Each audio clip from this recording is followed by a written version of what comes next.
자, 그리스도의 부활, 이 부활이라는 것은요, 예수님께서 하나님의 아들이라는 것에 대한 가장 강력한 증거예요.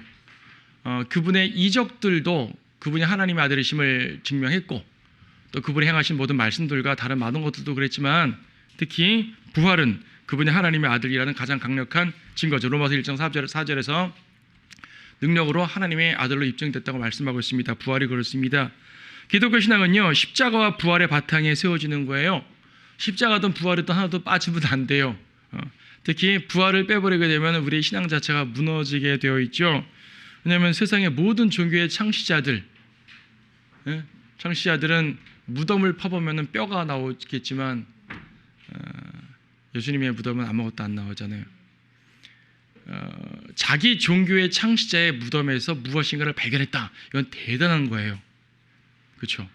대단한 성물이죠, 성물. 근데 예수님의 무덤에는 아무것도 없어요. 그래서 우리 주 예수님의 부활이 우리의 믿음의 바탕이 됩니다. 자, 부활의 증거, 빈 무덤이 발견됐어요. 무덤에 아무것도 없다는 얘기죠. 마태복음 28장과 누가복음 24장에 뭐 다 나오지만 천사가 증거를 하네요. 천사가 나타나가지고 그 빈 무덤 속에 있어서 누굴 찾냐? 여기 안 계시다 라고 말씀하십니다. 누가복음 24장 3절에서 들어가 보니 여인들이 왔죠. 시체가 보이지 아니하므로 그들이 매우 당황해하고 있을 때 보라, 두 사람이 빛나는 옷을 입고 그들 곁에 서 있더라. 그들이 무서워서 땅에 엎드려 있을 때 두 사람이 말하기를 어찌하여 너희는 살아계신 분을 죽은 자들 가운데서 찾느냐? 그분은 여기에 계시지 않고 살아나셨느니라. 천사가 먼저 증거를 줬습니다. 부활 후에 주님과 대화한 사람들, 베드로도 예수님과 대화를 했고요, 마리아도 예수님과 대화를 했고요. 마리아가 제일 먼저 대화를 했죠. 또 여인들도 예수님을 만났었고요. 도마도 예수님과 대화를 했죠. 엠마오로 가던 제자들도 주님과 대화를 했어요. 누가복음 24장 보게 되면 엠마오로 가는 두 제자가 가는 내내 주님과 대화를 했죠. 그 중에 한 명 클레오파라는 이름도 등장을 합니다. 어떤 제자들은 주님과 함께 먹고 마셨고요, 어떤 제자들은 예수님의 상흔을 직접 보고 만져도 보았을 거예요. 목격자가 있으면 그것은 사실로 인정이 되죠. 증인이 있든지 증거가 있든지 물증이 있어야지 사실로 인정되죠. 혹은 증인이 있으면 인정되는 거예요. 증인이 한두 명 정도면 자기들끼리 말을 맞췄다 생각할 수 있지만 증인이 이렇게 많은데 부활이 아니라고 말할 수 없죠. 성경은요, 단순한 종교 서적이 아니라요, 교리서이기도 하지만 또한 역사서예요. 역사. 특히 사도행전은 신학성에 의해서 역사서잖아요. 사도행전과 복음서는 역사적인 서술입니다. 역사적인 서술은 신화적으로 되질 않아요. 신화적으로 될 수가 없는 게 믿지 않는 사람들이야 신화적이라고 말하겠죠.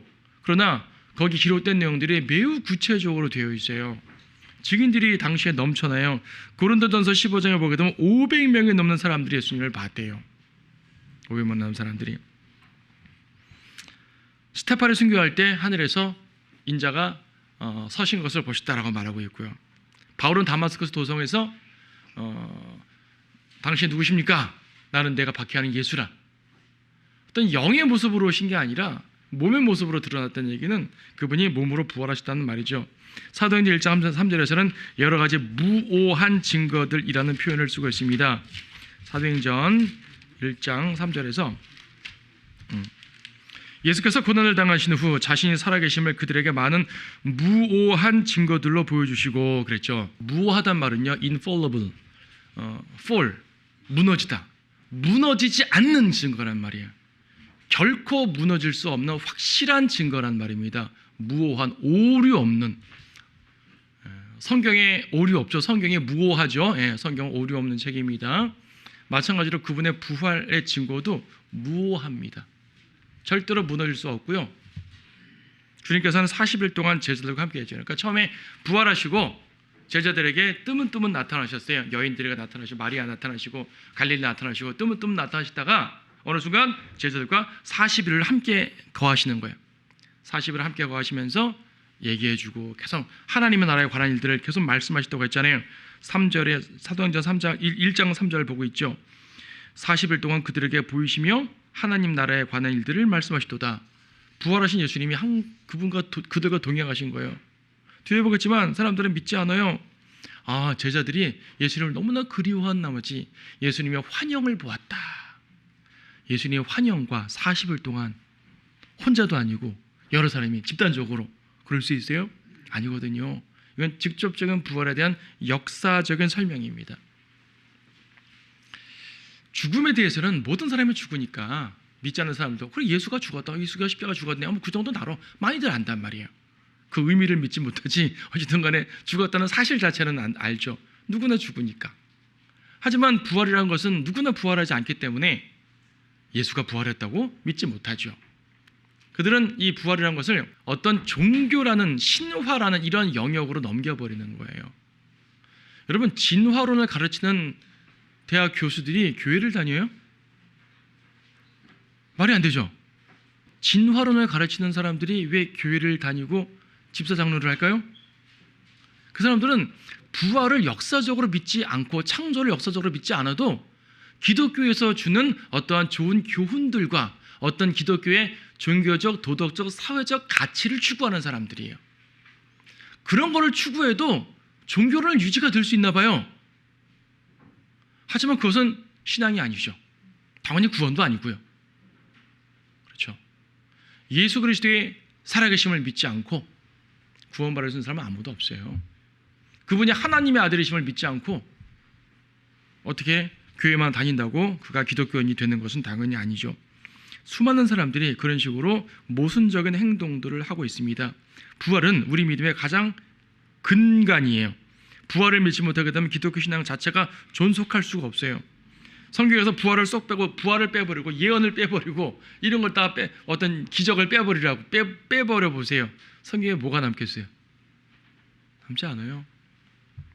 자, 부활에 대해서 많은 이견들이 있죠. 부활을 믿지 못하는 자들, 그거는 제자들이 거짓말한 거야. 부활은 없었어. 제자들이 사기친 거야. 거짓말설.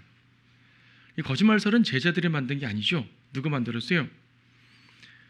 예수님이 없어졌다. 무덤에서 무덤 돌이 굴려지고 예수님이 없어졌다. 그러니까 제일 먼저 반응한 사람들이 누구냐면 제사장들이죠. 종교 지도자들이 반응해가지고 경비원들을 매수해서 예수의 제자들을 훔쳐갔다고 말하라. 이 소문이 퍼졌을 거 아니에요. 이 소문 퍼졌어요. 당시에 많은 사람들한테 거짓 소문이 퍼졌다고요. 물론 예수님의 제자들을 중심으로 예수님이 부활하신 것을 증거하고 역사가 일어났지만 이런 거짓말설도 있는 거예요. 여러분, 하나님께서 역사하시면요 사탄도 같이 역사해요. 동시에 움직입니다. 같이 움직이기 때문에 우리가 하나님을 굳게 붙들지 않으면 세상에서 활동하는 사탄의 역사에 미혹될 수가 있는 거예요.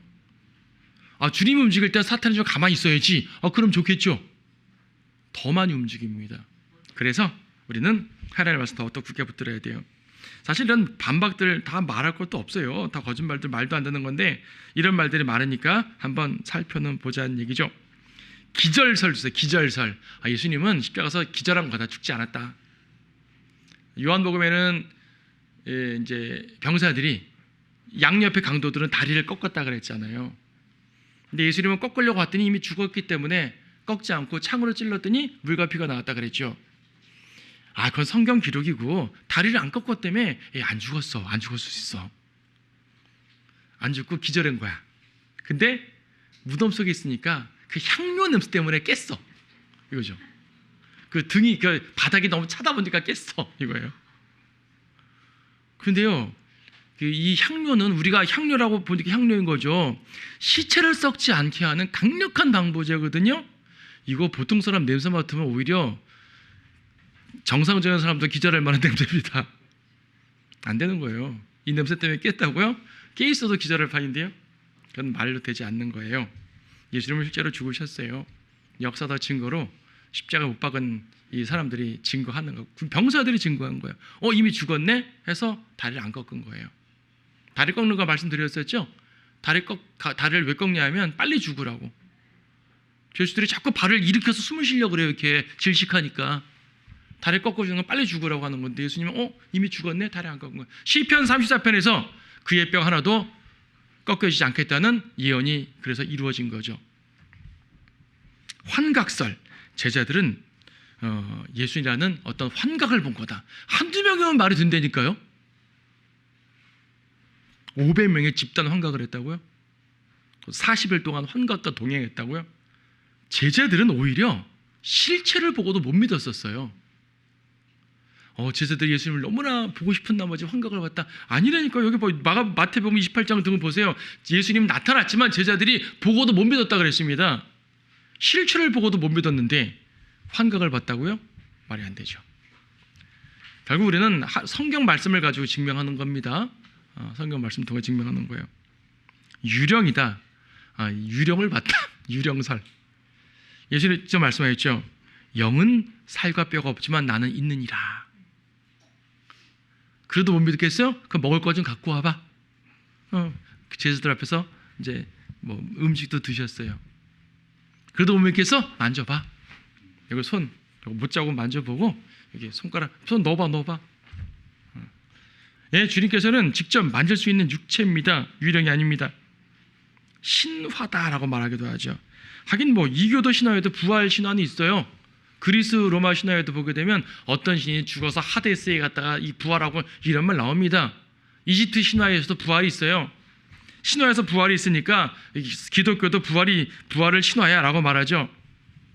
근데 이 신화들을 비교해 보게 되면 자체적으로도 안 맞고 그냥 말 그대로 옛날 이야기입니다.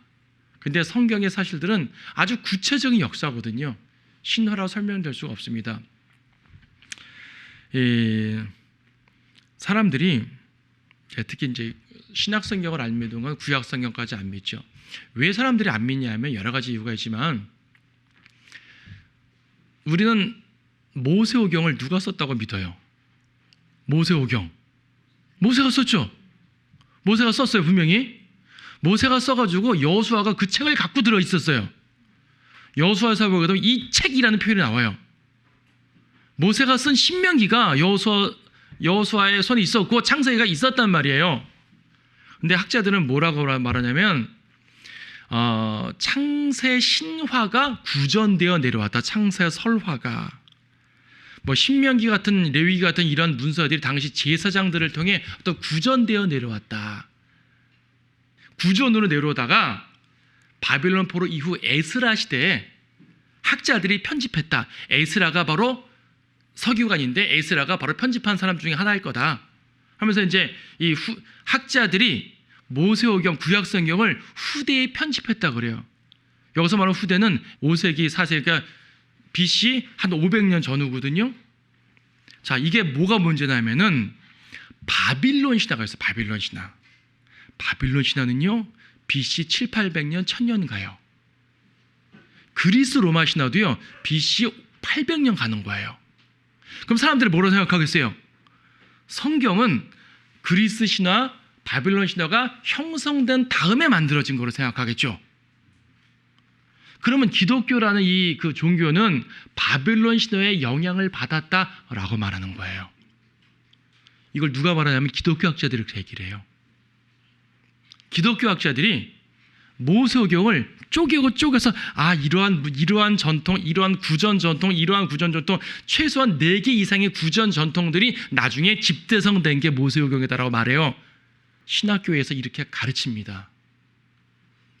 그러니까 모세오경 성경의 구약 성경 자체가 바빌론 신화 이후에 만들어진 책이라고 하면 성경은 바빌론 신화의 영향을 받은 거죠. 그들의 말에 따라서.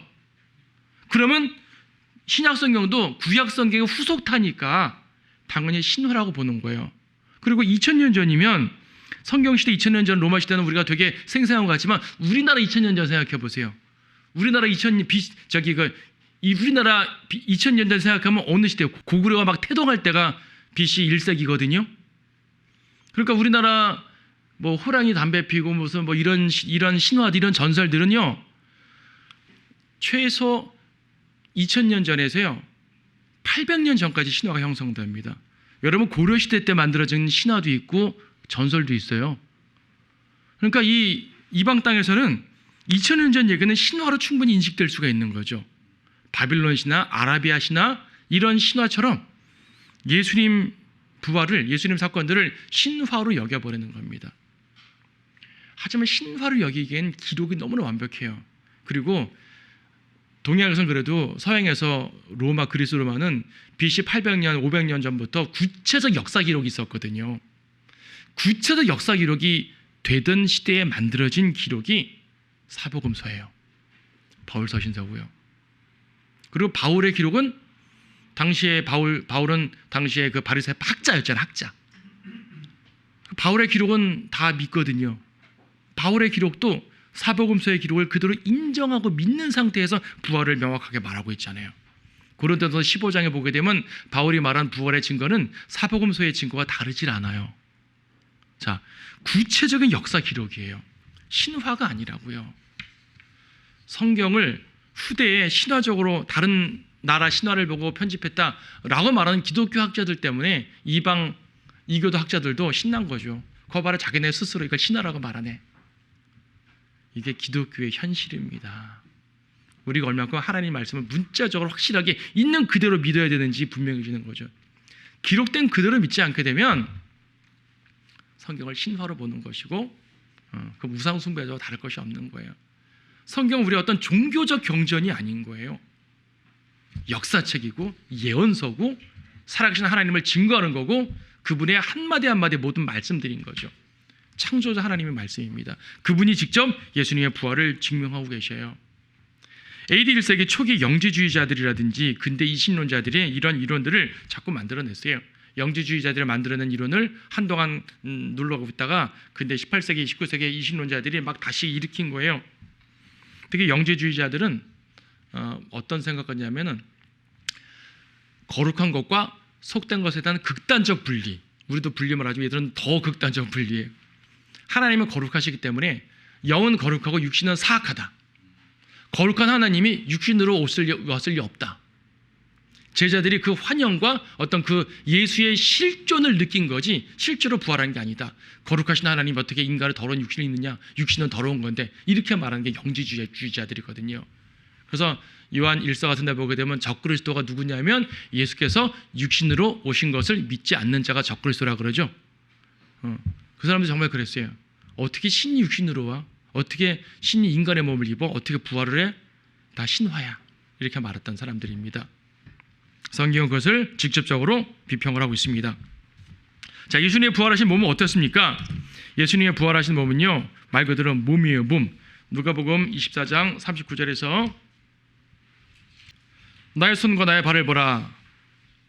바로 나니라. 나를 만져보라. 영은 살과 뼈가 없지만 너희가 보는 바와 같이 나는 있느니라. 살과 뼈를 가지신 실체적인 몸입니다.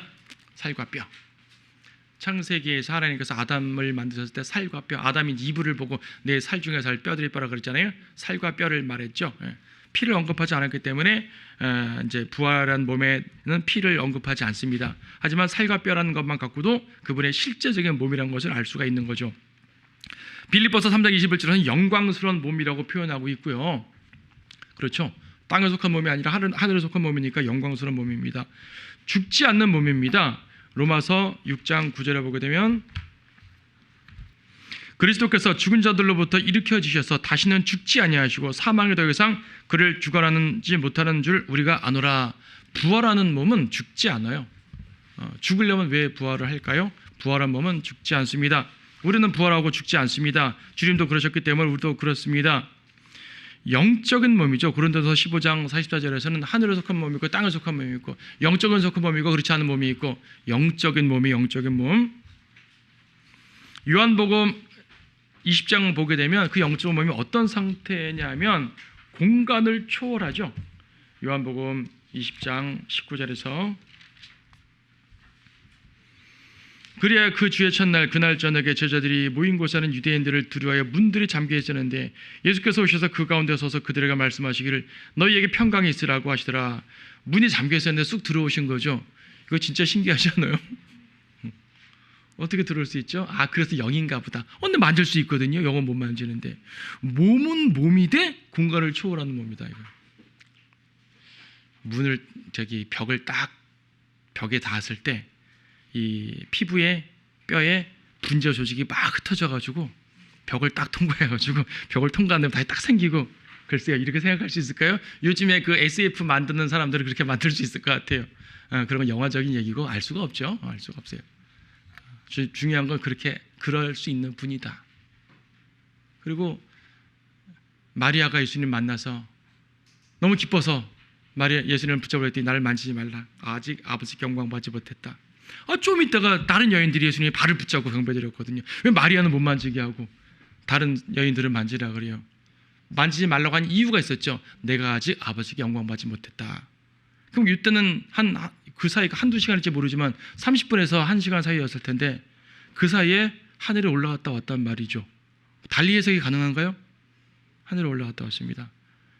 그러한 몸이란 말이에요. 죽지도 않고 먹고 마실 수고 만질 수는 있지만은 공간을 초월할 수 있고요. 눈 깜짝할 사이에 갈 수 있고, 우리도 눈 깜짝할 사이에 하늘로 올라간다 그러잖아요. 눈 깜짝하는 게 몇 초인지 모르겠지만 몇 분에 몇 초인지 모르겠지만 우리는 그때 그렇게 올라가요. 어떠한 로켓을 만들어도 그렇죠. 예. 어떤 광속 로켓을 만들어도 이 속도를 따라잡을 수 없을 겁니다. 주님께서 우리를 부르실 때 그 부르시는 힘, 우리를 끌어다니시는 힘은요, 인간이 감히 흉내를 내지 못하는 거예요. 하지만 주님께서는 하십니다. 우리를 부르십니다. 여러분들은 이 몸을 입는단 말이에요. 예수님의 부활하신 몸은 우리들의 몸이기도 해요.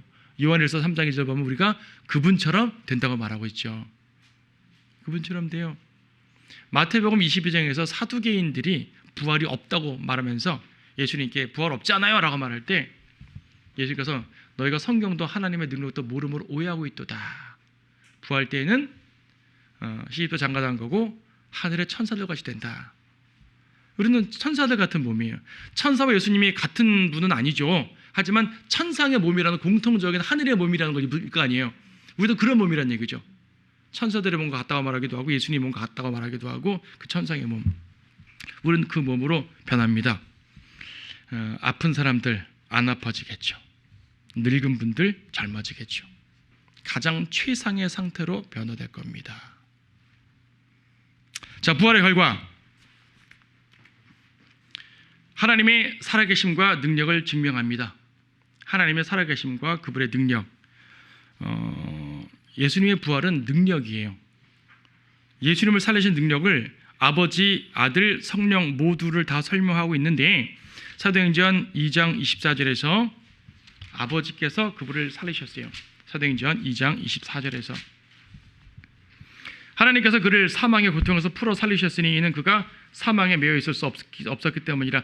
누가 살리셨다고요? 하나님께서 살리셨습니다. 사도행전 3장 15절에서도 너희가 생명의 통치자를 죽였으나 하나님께서는 그를 죽은 자들로부터 살리셨으니 라고 말하죠. 5장 30절에서도 너희가 나무에 매달아 죽인 예수를 우리 조상의 하나님께서 살리셨느니라. 자, 하나님께서 살리셨어요. 하나님의 능력이에요. 그런가 하면 요한복음 2장 19절 말씀 보시게 되면 그분 자신이 살아난다는 표현을 썼죠. 요한복음 2장 19절 말씀에서 예수께서 대답하여 말씀하시기를 이 성전을 헐라. 그러면 내가 3일 만에 이것을 다시 일으키리라. 내가 일으키리라. 내가. 이것은 이제 성전된 그분의 몸을 말했다고 그러시니까 그분이 죽고 부활하시는 말하는 겁니다. 주님의 그리스도 자신의 능력으로 부활한 겁니다. 그런가 하면 베드로전서 3장 18절에서 성령의 능력이라고 말하죠. 그리스도께서도 죄들로 인하여 한 번 고난을 받아서 의인으로서 불의한 자를 대신하셨으니 이는 육신으로는 죽임을 당하셨으나 성령에 의하여 살림을 받으심으로 성령께서 살리신 것입니다. 아버지께서 살리신 것이고 그리스도 자신이 일어나신 것이고 성령께서 살리신 것이에요. 아버지의 능력, 아들의 능력, 성령의 능력, 삼위일체 온 하나님의 능력이 그분을 살리신 것입니다. 그래서 부활이라는 것은 하나님의 살아계심과 그분의 능력을 증명합니다. 자, 부활이라는 것은요 또한 그리스도의 신성을 증명합니다. 그 그리스도께서 하나님의 아들이심을, 이것도 서두에서도 말씀드렸지만 로마서 1장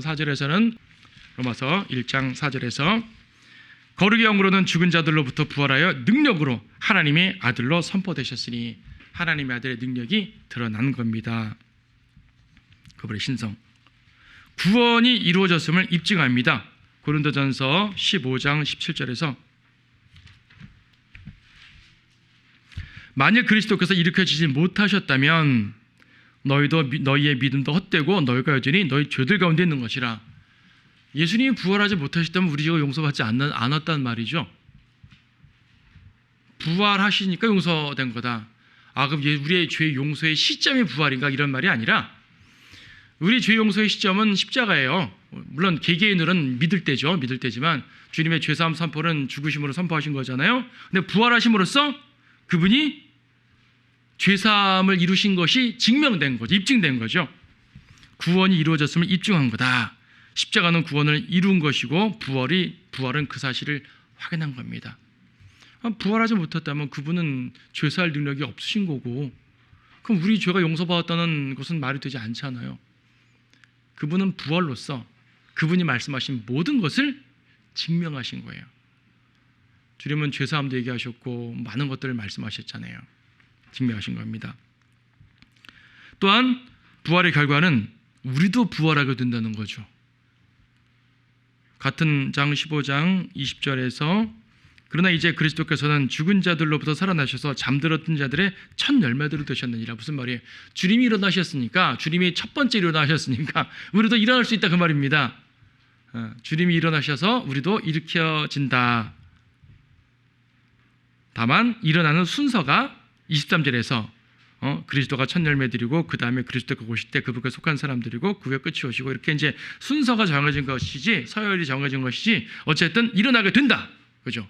그래서 이제 우리의 모든 그 신앙에서 주님의 부활은 성도의 부활과 함께 다루잖아요. 고린도전서 15장도 주님의 부활과 성도의 부활을 함께 다루고 있고, 찬송가에서도요 주님의 부활과 성도의 부활을 같이 다루게 되는 거예요.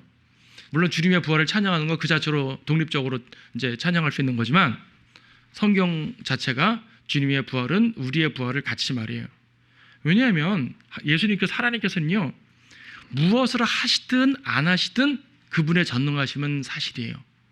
근데 무엇인가를 하신다는 얘기는 그분의 전능하심을 누군가를 위해 사용한다는 얘기거든요. 누구를 위해서?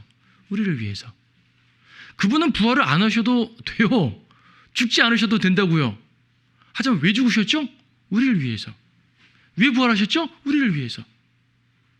그래서 그분의 부활은 그 부활 자체만 갖고도 위대한 역사지만 성경은 항상 그분의 부활을 통해 성도의 부활을 함께 취급해주고 있다는 얘기예요. 그러므로 예수님의 부활에 대해서 공부할 때, 묵상할 때, 말씀을 읽을 때 나의 부활도 함께 생각을 하세요. 그러면 여러분 소망이 있습니다. 힘이 납니다. 우리는 부활할 사람들이에요. 세상 사람들이 여러분한테 괴롭힙니까? 그들 부활 안 할 사람들이잖아요. 우리는 부활할 사람들이에요. 그 사람들도 부활하죠. 1000년 후에. 우리보다 1000년 후에. 그건 뭐 부활이라고 표현하니까 부활이라고 그러는 거지. 우리는 그런 부활을 기대하는 것이 아니잖아요. 그렇죠? 자, 미래에는 우리도 몸으로 부활할 것이고, 그럼 현재는요? 예수님의 부활은 우리의 미래에만 영향을 끼치고 우리 현재엔 영향을 끼치지 않는가? 아니요. 예수님의 부활은 우리의 현재에도 영향을 끼칩니다. 로마서 6장 말씀 보시게 되면 예수님의 죽으심과 부활을 우리에게 적용하고 있을 때 그리스도 안으로 침례받은 걸 그렇게 설명하지 않습니까? 로마서 6장 4절에 그러므로 우리가 죽음 안으로 침례를 받아 그와 함께 장서되었으니 이는 아버지의 영광으로 인하여 그리스도께서 죽은 자들로부터 일으켜지심과 같이 우리도 또한 생명의 새로움 가운데 행하게 하려 함이라. 5절 만일 우리가 그의 죽으심의 모양으로 함께 심겨졌다면 또한 그의 부활하심의 모양과 같이 되리라. 여기서요 5절은요 우리도 주님처럼 부활한다는 말이고요, 4절에서 생명의 새로운 가운데 행한다는 말은 현재 그 부활의 능력으로 살아간다는 말이에요. 그분의 부활은 우리에게 두 가지를 주는데, 현재 그분의 부활의 능력으로 살아가는 것과 미래에 실제로 부활하는 것 모두를 가져다 주는 겁니다. 이 부활의 능력이라는 말은 어디에요? 그 빌립보서에서도 한번 다 나오거든요. 빌립보서 3장 10절 말씀을 보게 되면 이는 내가 그를 알고 그의 부활의 능력과 그의 고난의 교제를 알아 그의 죽음의 본을 따르려는 것이며, 그분의 죽음의 본을 따라가는데 거기에는 고난의 교제도 있지만 부활의 능력도 있는 거예요. 우리는 주님의 부활의 능력으로 살아가는 사람들입니다. 여러분 우리가 부활이라는 말도 여러 가지가 나오잖아요. 이스라엘의 민족적 부활도 부활이라 표현하고 다양한 부활이 있는데 실제적인 부활은 우리가 미래에 죽어, 부활할 거지만 구원받는 것 자체도 영적 부활이라고 표현을 하죠. 에베소서 2장을 보게 되면 죽었던 너희를 하나님이 살리셨다 그랬어요. 그리스도가 살리셨다. 이미 부활한 거예요. 영적으로 부활한 거죠. 여러분은 죽었지만 또한 부활해 있는 거예요. 이것을 죄에게는 죽었고 하나님께 대하여 살았다고 표현을 하죠. 하나님께 대하여 살았다는 말은 한번 딱 이례적으로 구원받았다라는 말로 끝날 것이 아니라 지속적으로 그 삶을 산다는 말이에요. 우리가 사람이 어린아이가 태어났으면 태어났네 끝이 아니잖아요. 태어났으면 뭐 해야 돼요? 죽을 때까지 살아야 되잖아요. 이게 사는 거예요. 우리가 주님의 생명을 얻었다면 그 생명으로 살아가는 거라고요. 우리는 예수님의 부활로 말미암은 하나님의 생명을 받은 사람들입니다. 이 생명으로 살아가는 거예요. 그래서 주님께서 부활하신 것은요, 현재적으로는 우리로 하여금 그분의 부활의 능력으로 살아가는 것이고, 미래적으로는 우리도 주님의 몸처럼 실제적으로 부활한다는 걸 보여줍니다. 주님께서 부활하셨기 때문에 가능한 말들이에요. 또한 부활은요, 재림을 믿을 수 있게 되는데, 주님은 재림에 대한 말씀도 많이 하셨거든요. 근데 부활하심으로써 그분이 재림한다는 것을 믿게 돼요. 여러분 요한복음 14장 말씀 보시게 되면 주님께서 이제 하늘로 처소를 만들러 가신다는 그 말씀이요. 요한복음 14장 3절, 내가 가서 너희를 위해 처소를 마련하면 다시 와서 너희를 내게로 영접하여 내가 있는 곳에 있는 그곳에 너희도 있게 하리라. 다시 온다는 말은 재림이죠. 처소를 마련한다는 말은 승천을 말하는 것이고 부활 승천을 말하는 것이고, 주님께서 부활하셨으니 이제 다 함께 이루어지겠네 그 말이에요. 그렇죠? 주님께서 부활하셨으므로 그분이 하나님의 아들이심에 증명되고 우리 죄사함에 증명되고 다 확신됐어요. 그분이 부활하심으로 그럼 그 다음 단계가 뭐지? 다시 와서구나 알게 되는 거죠. 그래서 그리스도의 부활은요, 우리에게 이처럼 소망도 줍니다. 죄사함의 확신과 현재 삶의 능력과 미래 삶에 대한 미래 부활에 대한 소망, 또 재림에 대한 소망, 이 모든 것들이 부활 사건으로 설명할 수 있는 내용들이에요. 그렇죠?